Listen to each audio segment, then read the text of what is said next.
To cloud recording start कर दी है और आप चुपचाप बैठ के बस सुनो।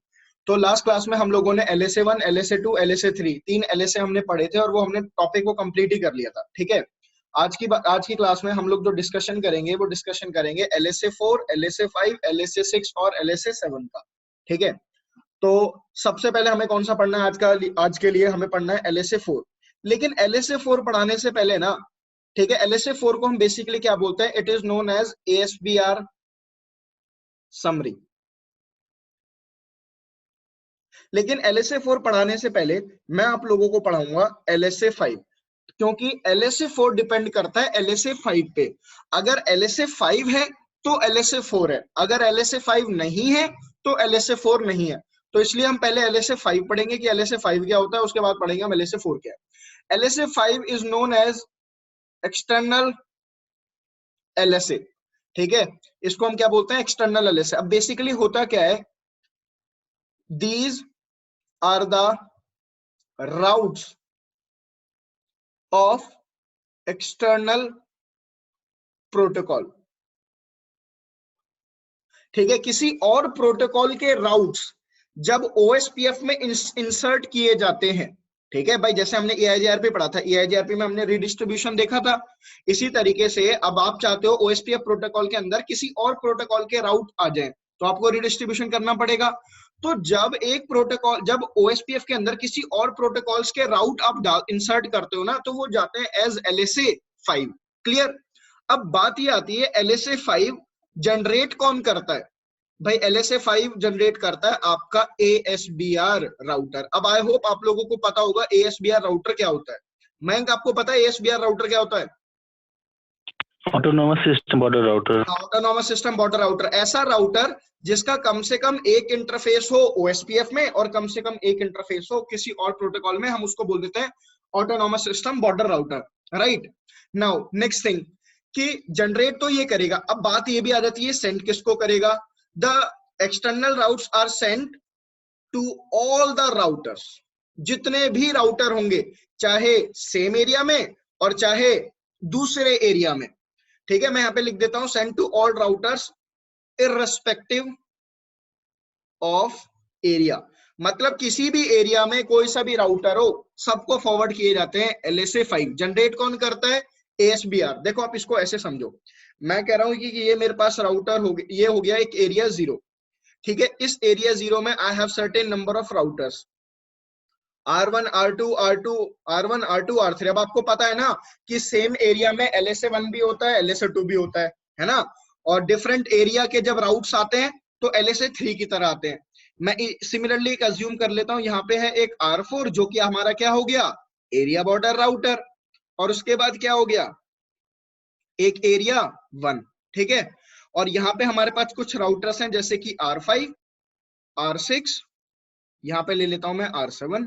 डन। अब मेरी बात ध्यान से समझना, मैं कहता हूं मान लो R6 के आगे और राउटर्स कनेक्टेड है, फाइन, बट R6 के इस एंड पे ना कोई और ही प्रोटोकॉल चल रहा है। Let suppose it could be EIGRP। Done. अब एक बात बताओ, बाय डिफॉल्ट क्या EIGRP प्रोटोकॉल के राउट क्या OSPF के अंदर जाएंगे? नहीं जाएंगे, जब तक आप क्या परफॉर्म नहीं करोगे? रीडिस्ट्रीब्यूशन। Right guys? तो लेट सपोज मैं ये कहता हूं कि R6 के पास ना EIGRP प्रोटोकॉल के कितने राउट्स आ रहे थे? 2 राउट आ रहे थे। ठीक है, एक तो मान लो ये हो गया X का नेटवर्क, एक हो गया मान लो Y का नेटवर्क। ठीक है, 2 राउट आ रहे थे और तीसरा राउट ये वाला हो गया। क्यों? क्योंकि ये इंटरफेस डायरेक्टली कनेक्टेड है, तो राउटिंग टेबल में पढ़ा तो होगा ना, और राउटिंग टेबल में पढ़ा होगा, और क्योंकि इस इंटरफेस पे EIGRP चल रहा है तो एक राउट इसको इंक्लूड करो। क्यों? क्योंकि वो डायरेक्टली कनेक्टेड है और उस पे क्या चल रहा है? EIGRP। तो बेसिकली R6 क्या करेगा? 3 LSA 5 पैकेट जनरेट करेगा। जितने नेटवर्क की इंफॉर्मेशन जाएगी उतने नेटवर्क के लिए एक अलग LSA 5 क्रिएट होता है। Is it clear? अब क्योंकि R6 पे आपने रीडिस्ट्रीब्यूशन कर दी है, तभी मैं इसको ASBR राउटर बोलूंगा। डू रिमेंबर दिस थिंग कि अगर आपने मान लो R6 पे रीडिस्ट्रीब्यूशन नहीं करी, मतलब EIGRP प्रोटोकॉल के राउट OSPF में नहीं आ रहे हैं, तो तब तक आप उसको ASBR राउटर नहीं बोलोगे। क्लियर है आपका? अगर आप कमांड भी चलाओगे ना डू शो आईपी प्रोटोकॉल तो R6 कहेगा ही नहीं कि मैं ASBR हूं, लेकिन जैसे ही आप रीडिस्ट्रीब्यूशन परफॉर्म कर दोगे R6 will say that I am the ASBR। Is it clear? और ASBR राउटर क्या कितने LSA5 जनरेट करता है? जितने नेटवर्क की इंफॉर्मेशन होती है, हर एक नेटवर्क के लिए अलग LSA5 जनरेट होता है। क्लियर? LSA5 जनरेट होगा। अब जब ये LSA5 जनरेट होगा तो किसको भेजेगा? इस एरिया में सारे राउटर्स को। और किसको देगा? ABR को। आगे ABR फॉरवर्ड कर देगा इनको। क्लियर है? चलो अब ये चीज देखो पहले LSA5, फिर LSA5 की और डिटेल इंफॉर्मेशन देखेंगे। तो ये हमारे पास ओवरऑल टोपोलॉजी डिजाइन है। मैं क्या करता हूं, इस R5 पे लेट सपोज मैं इस R5 पे एक इंटर लूप बैक क्रिएट कर देता हूं। लूप बैक का आईपी एड्रेस लेता हूं मैं 100.0.0.1/8 का। ठीक है, कहां पे आ जाओ अपने, ये क्या खुला हुआ है,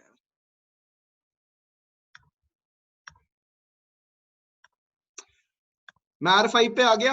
R5 पे आ जाओ। R5 पे सबसे पहले आके आप एक लूप बैक क्रिएट करो, interface loop back 1, IP address 100.0.0.1, 255.0.0.0, और मैं इस लूप बैक को किसी और प्रोटोकॉल में एडवर्टाइज करता हूँ। EIGRP ले लो, रिप ले लो, सब स्टैटिक ले लो, जो लेना ले लो, क्योंकि हमने लास्ट क्लास में EIGRP पढ़ा था तो हम EIGRP में ही कॉन्फ़िगर करते हैं। राउटर EIGRP 1 ले लूं।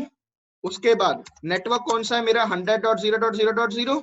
वाइल्ड कार्ड मास्क देना ऑप्शनल होता है EIGRP में, और नो ऑटो समरीज चलाना मेरे लिए तो जरूरी नहीं है क्योंकि मेरा ऑपरेटिंग सिस्टम 15.x है, नहीं तो आपको चलाना पड़ता। क्लियर है भाई? अब मैं R5 पे कमांड चलाता हूँ, do show IP protocol summary. मैं ये कमांड चलाता हूँ, तो पता है जब आप समरी कमांड चलाते हो ना, इससे आपका राउटर बता देता है कि आपके राउटर के ऊपर कौन कौन से प्रोटोकॉल चल रहे हैं। वो कह रहा है एक तो OSPF 1 चल रहा है, एक EIGRP 1 चल रहा है। क्लियर? अब मैं देखना चाहता हूँ detail information, so do show IP protocol, this is the command. अब आप देखोगे तो R5 क्या कह रहा है, एक तो OSPF चल रहा है। ठीक है, OSPF मैंने ऑलरेडी इंप्लीमेंट कर रखा है दोस्तों, आईपी एड्रेस ऑलरेडी इंप्लीमेंटेड है, OSPF ऑलरेडी इंप्लीमेंटेड है क्योंकि लास्ट क्लास वाली टोपोलॉजी है।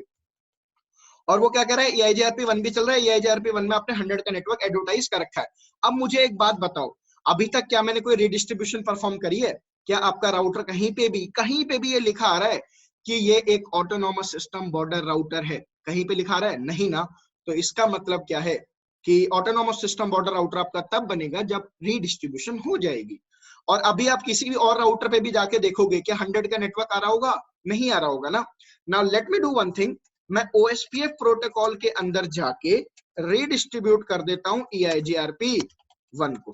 ठीक है, और रीडिस्ट्रीब्यूशन कैसे हो रही है मैंने फिर बता दिया कि हम इस पे एक डिटेल डिस्कशन करेंगे, हम एक अलग से सेशन लेंगे रीडिस्ट्रीब्यूशन का। बाकी कमांड सिंपल है, और मैं वहां पे जब आपको रीडिस्ट्रीब्यूशन का टॉपिक पढ़ाऊंगा तब भी मैं सिर्फ कमांड से इंप्लीमेंट करके दिखाऊंगा, क्योंकि ऐसा कोई लॉजिक नहीं है इसके पीछे बहुत बड़ा कोई।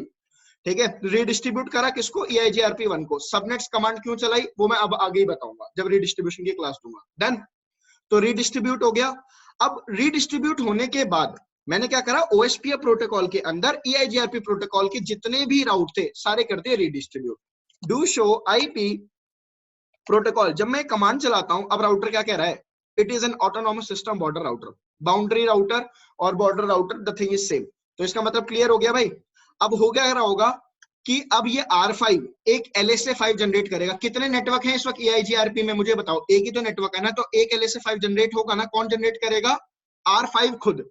ठीक है, अब देखो मैं कमांड चलाऊं, do show IP OSPF data base. देखो type 5 is an external LSA, right guys? Route, अब यहाँ पे देखो मैंने तुम्हें क्या बताया था, लिंक आईडी और एडवर्टाइजिंग राउटर आईडी। ये एडवर्टाइजिंग राउटर और लिंक आईडी का अलग अलग मतलब होता है ना हर एक केस में। अब अगर मैं यहाँ पे मतलब की बात करूं तो लिंक आईडी का मतलब क्या है? Link ID will be the network ID of the external network. Is it clear? और एडवर्टाइजिंग राउटर का यहाँ पे मतलब है जिस राउटर ने वो LSA5 जनरेट करा हुआ है उसकी राउटर आईडी। क्लियर? अब बात ये आती है, R5 ने एक 100 के नेटवर्क के लिए एक LSA5 जनरेट करा, और एडवर्टाइजिंग राउटर में मैं फिर से बोल रहा हूं, एडवर्टाइजिंग राउटर का मतलब है जिस राउटर ने LSA5 जनरेट किया है। क्लियर है? अब R5 क्या करेगा, ये LSA5 किसको देगा? R4 को। गाइज एक सेकंड दो जरा मुझे।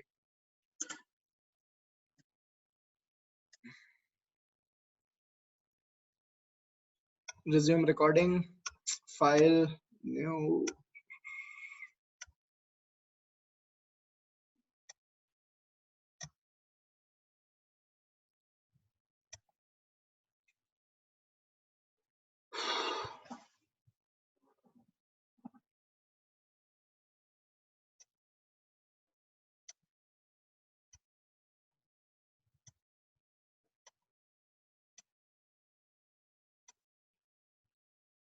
Resume recording. देखो सिनेरियो आपका ये हो गया R1, ये हो गया R2। कोई ज्वाइन हुआ है क्या बैच में? दीपक कुमार, कैसे हैं दीपक? सही है सर। भाई लेट कैसे हो गए आज? सर वो अभी बाहर था, बाइक ड्राइव करके घर ही पहुंचा था फिलहाल अभी। अच्छा अच्छा, चलो। देखो मेरा ये सिनेरियो है, ठीक है। मैंने यहाँ पे एक लूप बैक क्रिएट करा और इस लूप बैक को मैंने कौन से प्रोटोकॉल में चलाया था? EIGRP प्रोटोकॉल में, राइट गाइस। EIGRP अब हुआ क्या, यहाँ पे तो OSPF चल रहा है ना आपका। OSPF का कौन सा है? ये एरिया 2। अब R5 ने क्या करा, जैसे ही आपने EIGRP प्रोटोकॉल के राउट रिडिस्ट्रीब्यूट करे OSPF में, उसने एक LSA5 जनरेट किया। डन। अब जब उसने एक LSA5 जनरेट करा, try to understand my concern. जब भी किसी और प्रोटोकॉल के राउट जब दूसरे प्रोटोकॉल में जाते हैं, तो भाई R5 को बताना पड़ेगा ना R4 को कि 100 के नेटवर्क पे पहुंचने की मेरी कॉस्ट क्या है, बताना तो पड़ेगा ना। अब बाय डिफॉल्ट होता क्या है EIGRP प्रोटोकॉल, OSPF प्रोटोकॉल में, जब भी किसी और प्रोटोकॉल के राउट OSPF में रीडिस्ट्रीब्यूट किए जाते हैं, तो बाय डिफॉल्ट मैट्रिक वैल्यू होती है 20। ठीक है, तो इसका मतलब अकॉर्डिंग टू R5 इस 100 के नेटवर्क पे जाने के लिए उसकी खुद की कॉस्ट कितनी दिखाएगा? 20। देखो जरा, अगर मैं R5 पे चलूं, लो सिनेरियो पे आ जाओ, ये हो गया। अब मैं अपना अगर आपके R5 पे चलूं और कमांड चलाऊं डू शो IP राउट, तो ऑब्वियस ही बात है यार, 100 का नेटवर्क तो उसके लिए डायरेक्टली कनेक्टेड है। ठीक है, अब मैं अगर ये कमांड चलाऊं do show IP EIGRP topology, तो इस कमांड में देखो 100 के नेटवर्क के लिए एक मैट्रिक वैल्यू डिसाइड करी हुई है ना, लेकिन ये मैट्रिक वैल्यू तो EIGRP प्रोटोकॉल की है या ना। लेकिन जब OSPF इस EIGRP प्रोटोकॉल के राउट को जब अपने राउटर्स को देगा, तो कैसे देगा? तो मैट्रिक वैल्यू हमें देखनी है ना। तो उसके लिए मैं क्या करता हूं, पहले एक बार तुम्हें R4 पे लेके चलता हूं। R4 पे जाके अगर मैं कमांड चलाऊं डू शो IP राउट, तो क्या एक 100 का नेटवर्क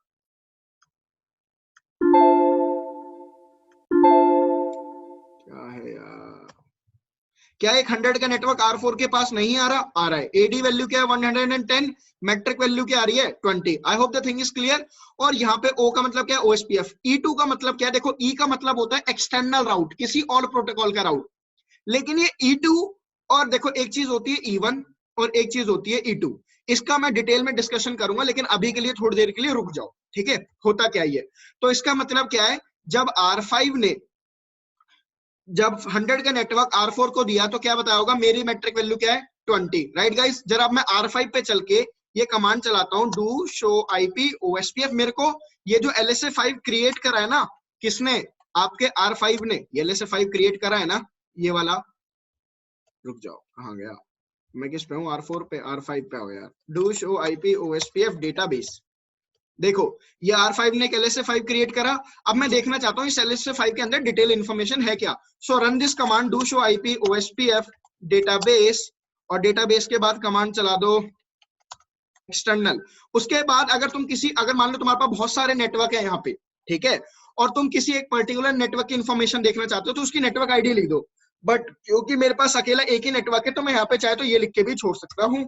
अब देखो राउटर क्या कह रहा है, R5 कह रहा है कि ना मेरे पास एक LSA5 है। Is it clear? R5 क्या कह रहा है? मेरे पास एक LSA5 है और उस LSA5 में मेरे पास 100 के नेटवर्क की इंफॉर्मेशन है। मतलब कोई एक्सटर्नल प्रोटोकॉल से मेरे पास 100 का नेटवर्क आया, और ये एडवर्टाइजिंग राउटर का मतलब है किस राउटर ने वो LSA5 जनरेट किया था 5.5.5, ये खुद ही है इस वक्त वो।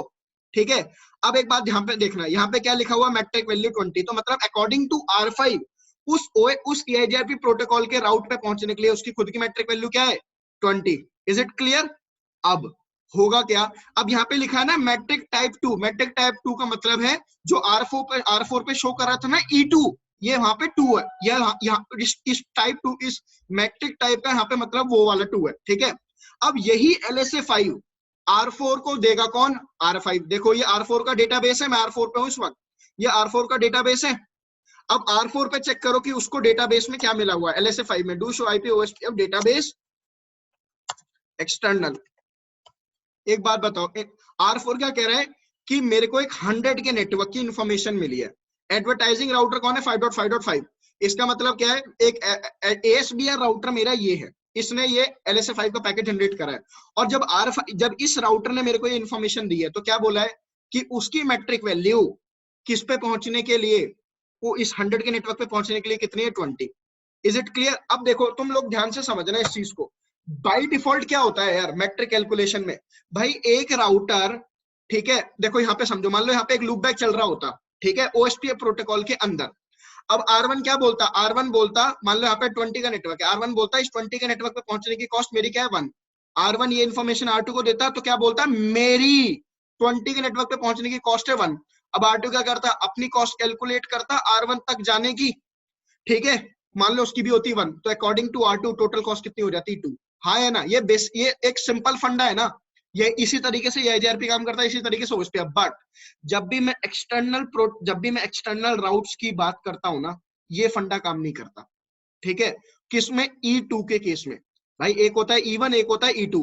E2 के केस में राउटर अपनी राउटिंग टेबल में हमेशा उस नेटवर्क को उसी मैट्रिक वैल्यू से इंस्टॉल करता है जो कि उसके ASBR की होती है।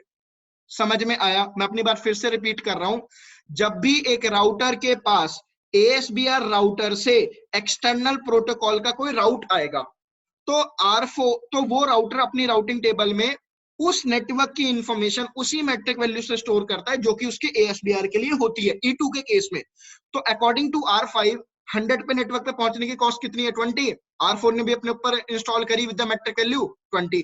जब आगे R4 R2 को देगा, तो क्या, तो वो जो LSA5 R5 ने जनरेट करा होगा वो R4 को मिला, R4 वही LSA5 उठा के किसको देगा, R2 को। लेकिन इस केस में भी R2 जब मैं R2 के ऊपर कमांड चलाऊंगा ना डू शो IP राउट, तो तब भी R2 यही दिखाएगा कि उसकी 100 के नेटवर्क पे पहुंचने की कॉस्ट कितनी है, 20। समझ में आया? ये E2 का बिहेवियर है OSPF प्रोटोकॉल के केस में, देख लो जरा।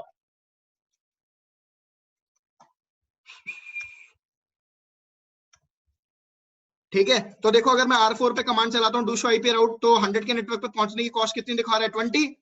अब सिमिलरली यही कमांड मैं अगर R3 के लिए चलाऊं, देखो R3 के लिए तो कॉस्ट बढ़ जानी चाहिए थी ना, देखो अभी बाय डिफॉल्ट R4 के लिए 21 होनी चाहिए थी, क्योंकि देखो R5 की कितनी हो गई, 20, और R4 की R5 तक पहुंचने की कितनी हो गई, 1, तो 21 होनी चाहिए थी, लेकिन नहीं दिखा रहा ना। सिमिलरली क्या होगा, अब R3 पे 100 पे नेटवर्क पे पहुंचने की कॉस्ट बाय डिफॉल्ट क्या दिखानी चाहिए थी, 22, क्योंकि भाई ये पूरा एक लिंक काउंट होता है ना, ये लिंक पूरा एक ही काउंट होता है, याद रखना। तो ये एक इसकी हो जाती, एक इसकी हो जाती, 20 इसकी, कितनी 22 हो जाती। लेकिन R3 पे अब कमांड चलाऊं मैं डू शो IP राउट, इसने नेबरशिप किसके साथ ब्रेक कर लिया, एक सेकंड रुको, यहाँ पे नेबरशिप ब्रेक दिखा रहा है ये, do show IP OSPF neighbour, क्यों, 4.4.4 के साथ नेबरशिप है, 2.2.2 के साथ है, चलो सही है, सब कुछ है। तो डू शो IP राउट, देखो जरा, अब R3 पे भी 100 पे नेटवर्क पे पहुंचने की मैट्रिक वैल्यू कितनी आ रही है, 20। देख रहे हो तुम चीजें? और तुम देख लो R3 के पास भी तो यार डेटाबेस आ ही रहा होगा, do show IP OSPF database. क्या R3 के पास नहीं आ रहा 100 का नेटवर्क? और एक बात बताओ, क्या एडवर्टाइजिंग राउटर की इंफॉर्मेशन बदली? नहीं बदली, क्यों? क्योंकि एडवर्टाइजिंग राउटर पूरे OSPF डोमेन में सेम ही रहता है। समझ में आया? एडवर्टाइजिंग राउटर का ये LSA5 में क्या मतलब होता है कि जिस राउटर ने ये पैकेट जनरेट करा है, तो चाहे R1 के पास भी जाके डेटाबेस देखोगे तो वहां पे एडवर्टाइजिंग राउटर का मतलब क्या, वही होगा 5.5.5.5। क्लियर है? अब मैं ये डेटाबेस तुम्हें यहाँ पे भी दिखा देता हूँ, do show IP OSPF database, और डेटाबेस में मैं एक्सटर्नल राउट दिखाता हूं जो भी R3 के पास आ रहे हैं। देखो R3 के पास एक 100 के नेटवर्क की इंफॉर्मेशन आ रही है, और वो क्या कह रहा है कि 5.5.5 की कॉस्ट उस पे पहुंचने की, किस पे, 100 के नेटवर्क पे पहुंचने की 20 है। तो इसीलिए R5, और क्योंकि टाइप 2 था, इसलिए R3 ने भी उस नेटवर्क को मैट्रिक वैल्यू 20 से ही इंस्टॉल किया। यहां तक चीज क्लियर? और यही चीज तुम R1 पे भी जाके देख लो, do show IP OSPF database, लो आ जाओ यहाँ पे, देखो आ रहा टाइप 5 LSA, और यहाँ पे भी कमांड देखना जरा, do show IP route. Problem समझ में आई? अब ऐसा क्यों होता है, ठीक है, OSPF के केस में देखो, इसका मैं कोई डिस्कशन अभी नहीं करूंगा क्योंकि CCR लेवल की चीज है, अभी आप लोगों को समझ में नहीं आएगा कि OSPF में ऐसा क्यों हो रहा है E2 के केस में, ठीक है। लेकिन E1 के केस में एक्चुअल मैट्रिक वैल्यू दिखाता है, E1 के केस में एक्चुअल मैट्रिक वैल्यू दिखाता है जो होती है। देखो अगर मैं R1 पे कमांड चलाऊं ना, डू शो आईपी राउट, देखो, और 100.0.0.0, मेरी राउटिंग टेबल में 100 का नेटवर्क पड़ा हुआ था। मैंने R1 को बोला कि इस 100 पे नेटवर्क जो तुम्हारी राउटिंग टेबल में पड़ा जा रहा है इसकी डिटेल इंफॉर्मेशन दिखाओ, ठीक है। अब तुम यहाँ पे एक चीज देख रहे हो, फॉरवर्ड मैट्रिक। ये फॉरवर्ड मैट्रिक क्या है अब यहाँ पे, और ये मैट्रिक क्या है, कंसर्न समझ रहे हो मेरा क्या है यहाँ पे? देखो ध्यान से सुनना, ये तो वो मैट्रिक वैल्यू हो गई जो LSA 5 में R1 को मिली थी, क्लियर। और ये वो मैट्रिक वैल्यू हो गई जो कि इस R1 की R5 पे पहुंचने की है। तो टोटल मैट्रिक वैल्यू क्या बनती, ये वाली metric value plus forward metric value, that will be equal to what, 23। हाँ या ना? देखो मैं फिर से अपनी बात रिपीट कर देता हूं, फॉरवर्ड मैट्रिक का यहाँ पे मतलब है वो मैट्रिक वैल्यू जो कि मेरे को इस जिसने भी मेरे को ये LSA 5 दिया है, किसने दिया है 5.5, उस पे पहुंचने की मेरी मैट्रिक वैल्यू ये है, क्लियर। और उसने अपनी मैट्रिक वैल्यू क्या दी है उस नेटवर्क पे पहुंचने की 20, तो टोटल मैट्रिक वैल्यू 23 बनती है कि नहीं, समझ में आया? लेकिन E2 के केस में क्या होता है, राउटर अपनी राउटिंग टेबल में नेटवर्क को इंस्टॉल उसी मैट्रिक वैल्यू से करता है जो कि उसके ASBR की होती है, क्लियर है। अब यही चीज मैं तुम्हें किस पे दिखाऊं, R4 पे जाके दिखाऊं। R4 पे फॉरवर्ड मैट्रिक कितनी होगी, 1, हाँ या ना? देख लो जरा, अगर मैं R4 की राउटिंग टेबल देखूं, डू शो आईपी राउट, देखो R4 की राउटिंग टेबल में 100 का नेटवर्क पड़ा हुआ है और मैं कमांड चलाता हूं do show IP route 100.0.0.0, forward metric 1 आ रही है कि नहीं आ रही है? और उस LSA और उस 5.5.5 की 100 पे पहुंचने की मैट्रिक क्या है, 20, तो टोटल मैट्रिक वैल्यू 21 नहीं होगी। लेकिन E2 का बिहेवियर ऐसे है भाई। अब मैं पता क्या करता हूं, अब मैं चाहूं तो जब मैं रीडिस्ट्रीब्यूशन करता हूं तो मैं राउटर को बोल सकता हूं कि तुम LSA 5 जब जनरेट करोगे ना तो E2 वाला मत जनरेट करना, E1 वाला जनरेट करना। देखो अभी जब मैंने रीडिस्ट्रीब्यूशन करा तो बाय डिफॉल्ट OSPF में क्या होता है, LSA 5 जनरेट होता है E2 वाला। लेकिन मैं जब रीडिस्ट्रीब्यूशन करूं तो मैं ये चीज डिसाइड कर सकता हूं, router OSPF 1 redistribute EIGRP protocol 1, और आगे मेरे पास ऑप्शन आ जाता है मैट्रिक टाइप, और मैट्रिक टाइप में आ गया ना 1 और 2, और मैं यहाँ पे डाल देता हूँ 1। तो 1 के केस में क्या होगा, 1 के केस में होगा ये कि अब LSA 5 R4 R3 R2 R1 के पास कैसे जाएगा, E1 वाला, और E1 वाले के केस में एक्चुअल इंफॉर्मेशन शो होती है। दिखाऊं, देखो जरा, डू शो, पहले R5 पे ही देखो, do show IP OSPF database, वो क्या कह रहा है, हाँ भाई एक 100 के नेटवर्क के लिए मैंने LSA 5 जनरेट करा, लेकिन उसका टाइप कैसा है वो तो आपको डिटेल इंफॉर्मेशन देखने पे पता चलेगा ना। Do show IP OSPF database, then external क्या कह रहा है, E1 है। अब यही चीज मैं R4 पे जाके देखूं, do show IP OSPF database, भाई एक LSA 5 आ रहा है, नीचे आ जाओ जरा, आ रहा है ना एक LSA 5, ये रहा। अब इसकी डिटेल इंफॉर्मेशन देखो जरा कैसा आ रहा है, टाइप 1 वाला आ रहा है। अब R4 क्या कह रहा है, जो LSA 5 मेरे को ये मिला है ना, ये मेरे को 5.5.5 ने दिया है और उसकी मैट्रिक वैल्यू क्या है 21, उस पे पहुंचने की। अब मैं राउटिंग टेबल दिखाऊं, 21 आ रहा है कि नहीं आ रहा बताना, समझ में आया? और अब मैं कमांड चलाऊं डू शो IP राउट और 100 के नेटवर्क की मेरे को डिटेल इंफॉर्मेशन दिखाओ, तो देख लो यहाँ पे कोई फॉरवर्ड मैट्रिक जैसी कोई चीज शो हो रही है, नहीं शो हो रही ना। यहाँ पे कोई फॉरवर्ड मैट्रिक आ रही है नहीं, यहाँ पे डायरेक्ट एक ही मैट्रिक आ रही है। क्यों? क्योंकि E1 के केस में राउटर आपको एग्जैक्ट मैट्रिक वैल्यू शो करता है। अब ऐसा क्यों लॉजिक है कि E1 के केस में तो sir actual metric value show होती है और E2 के केस में नहीं होती? This thing is beyond your CCNP syllabus, तो I am not going to discuss that thing. I hope अब आप लोगों को ये चीजें समझ में आ गई होंगी।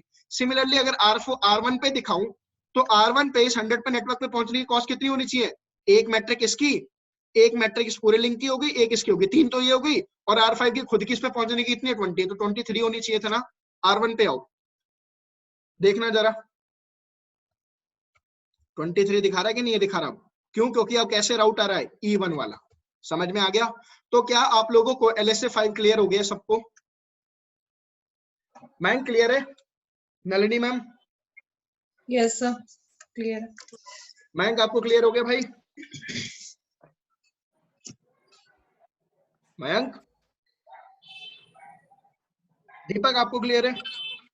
हाँ जी सर हो गया क्लियर। चलो भाई, मयंक कहाँ गायब हो गया आप? आपकी आवाज नहीं आई मेरे को।